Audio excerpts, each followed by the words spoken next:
चारों तरफ घना सन्नाटा पसरा हुआ था। हवेली की दीवारें अब और भी ज्यादा जिंदा लग रही थी, जैसे हर ईंट, हर खंभा किसी न किसी दर्द से कराह रहा हो। पिछली रात के बाद राहुल, वाणी, पंडित दयाल और इंस्पेक्टर विक्रम को लगने लगा था कि अब ये सिर्फ एक आत्मा की कहानी नहीं है, ये कुछ और है, कुछ जो समय और मृत्यु दोनों से परे है। राहुल ने अपने कमरे में बैठकर पिछली रात की रिकॉर्डिंग दोबारा सुनी। एक धुंधली सी औरत की आवाज आई थी, शून्य में जो है वही अंतिम सत्य है, वहीं से सब कुछ आरंभ हुआ था, वहीं समाप्त होगा। राहुल ने तुरंत वाणी से मिलने का निर्णय लिया। वाणी उस समय अपने कमरे में बैठी तुलसी के पत्तों पर गंगा जल छिड़क रही थी। उसकी आंखों में एक अजीब सा तनाव था। वाणी, राहुल ने धीरे से पुकारा, क्या तुमने भी वो आवाज सुनी थी?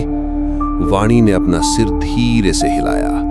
वो राखी देवी? राहुल ने बीच में ही पूछा। नहीं, वो कोई और थी। वो जो दर्पण के उस पार है वही नहीं थी, वो कुछ और था, बहुत पुराना।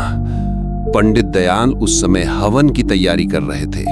उन्होंने कहा, जो आवाज आई थी वो शून्य तंत्र से संबंधित है। ये वो प्राचीन तंत्र है जो ब्रह्मांड की शुरुआत और अंत दोनों को नियंत्रित करता है। इंस्पेक्टर विक्रम ने हंसते हुए कहा, तो अब भूत भी क्वांटम फिजिक्स की बातें करने लगे?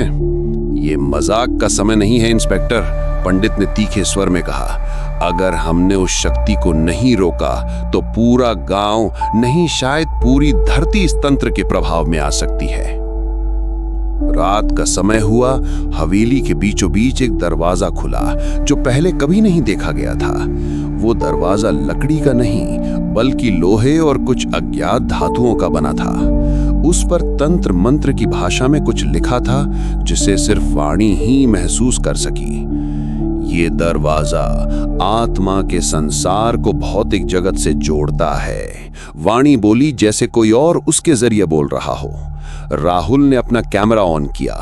हम इसे खोलते हैं। पंडित दयाल ने तुरंत टोका, नहीं, इसे खोलना मृत्यु को आमंत्रण देना है। लेकिन देर हो चुकी थी। दरवाजा अपने आप खुल गया। दरवाजे के उस पार एक लंबा गलियारा था जो हवेली के नीचे की ओर जाता था, शायद धरती के गर्भ में कहीं। दीवारों पर चित्र थे, प्राचीन साधकों के, तंत्रों के, बलिदानों के। जैसे जैसे वो नीचे उतरते गए, तापमान गिरता गया और वाणी की सांसें तेज होती गईं। ये वही स्थान है जहां डॉक्टर किल्विस ने अपना पहला प्रयोग किया था, पंडित दयाल ने कहा। वो प्रयोग जिससे हवेली एक जीवित प्राणी बन गई थी। राहुल ने पूछा, क्या डॉक्टर किल्विस अब भी जीवित है? वो शरीर से नहीं पर चेतना से इस हवेली का हिस्सा बन चुका है, पंडित ने उत्तर दिया। अचानक दीवारें हिलने लगीं, गलियारे के कोनों से चीखों की गूंज उठी।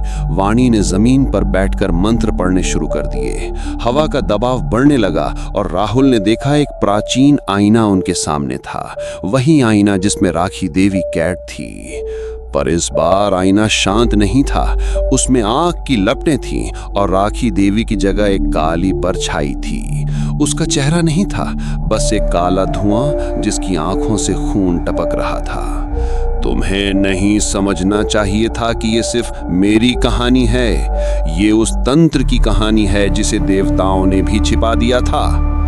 आईने से एक हाथ निकला और उसने राहुल को खींचने की कोशिश की। इंस्पेक्टर विक्रम ने तुरंत अपनी रिवॉल्वर निकाली और गोली चलाई, पर आईना टूटा नहीं, उसकी सतह सिर्फ लहराई। ये शारीरिक अस्त्रों से नहीं मरेगा, पंडित दयाल चिल्लाए। इसका नाश केवल अंतर्मन की शक्ति से होगा। वाणी ने अपनी आंखें बंद कर ली। उसके होंठों से निकली कुछ रहस्यमयी ध्वनियां जो ना संस्कृत में थी ना किसी जानी पहचानी भाषा में। पूरा कमरा कांप उठा, आईना चटकने लगा। लेकिन तभी एक और परछाई उभरी, वो थी राखी देवी की। राहुल, उसकी आवाज थरथरा गई। मुझे माफ करना, मैंने तुम्हें चेतावनी दी थी लेकिन तुम रुके नहीं। अब वो जाग गए हैं। कौन जाग गया है? राहुल ने कांपती आवाज में पूछा। जो हमेशा शून्य में थे, प्राचीन तांत्रिक आत्माएं जो इस हवेली को बनाकर उसमें छिप गई थीं, अब वो बाहर आना चाहती हैं। क्यों? इंस्पेक्टर विक्रम ने पूछा।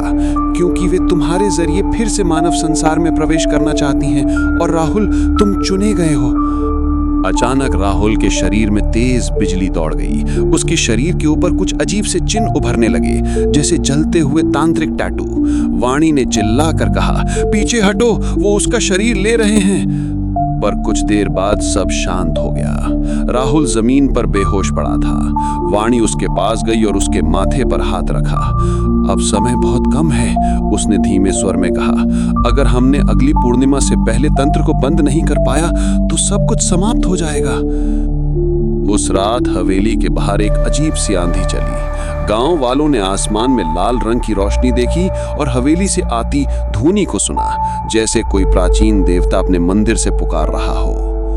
और हवेली के तहखाने में एक कोने में बैठे डॉक्टर किल्विस की चेतना धीरे धीरे जाग रही थी। Subscribe for next episode.